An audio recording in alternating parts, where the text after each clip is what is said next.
عالق في وضع النجاة. بتقول عالمة النفس ناكيا هومر جملة غامضة جدا: أنت لست كسولا أو غير متحمس، بل أنت مرهق بعد سنوات من العيش في وضع النجاة. يا ترى إيه الفرق؟ لو عايز تعرف أكتر متنساش تعمل سبسكرايب وتفعل الجرس، ويلا بينا. العالق في وضع النجاة بيتميز بأنه بيتصرف كشخص كسول وغير مبالي، ومش بيتخذ الخطوات اللازمة عشان ينهض ويحدث التغيير في حياته. وطبعا ده غير ان كل همه انه يعيش الكام يوم اللي هيعيشهم بأقل الاضرار الممكنة ويلبي احتياجاته الاساسية، ومش بيقدر يتمتع باللحظة، وعالق يا اما في الماضي يا اما خايف من المستقبل. باختصار مش عارف يعمل علاقة مع اللحظة الحالية، مش بيقدر ينبسط بأبسط حاجة في يوم، من كوباية شاي لشروق شمس لمنظر البحر.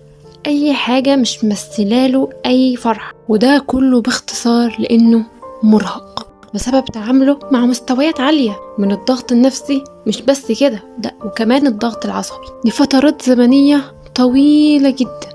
وبالنسبة اللي توصل له العلماء من مسح الدماغ للأشخاص اللي عاشوا صدمة أو علقوا في دورة من الإجهاد والقلق المزمن لوقت طويل، فتلاقي عندهم نقص في المادة الرمادية في قشرة الفص الجبهي في الجزء المختص بالمنطق في الدماغ. ده غير إن اللوزة الدماغية بتكون متضخمة ونشطة، وده المكان اللي بتخزن فيه الخوف والقلق. فبنلاحظ ان الدماغ في حالة من اليقظة المفرطة، وده معناه ان احنا بنبدأ ننتبه للعالم من حولنا بكل حواسنا والمعلومات اللي جمعها جهازنا العصبي.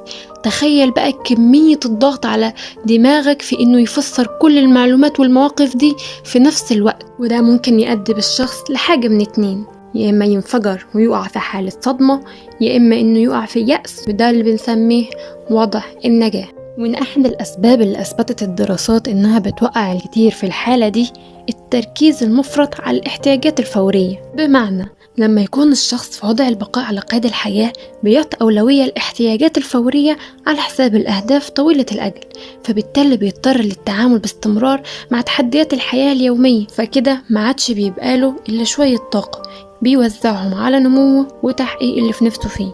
أما من ناحية الإرهاق العاطفي، فصراع الشخص المستمر في إبقاء العلاقات لما بيكون في وضع البقاء على قيد الحياة بيشعروا بالارتباك والإرهاق والإحباط، ده غير العقبات والتحديات اللي بتواجههم.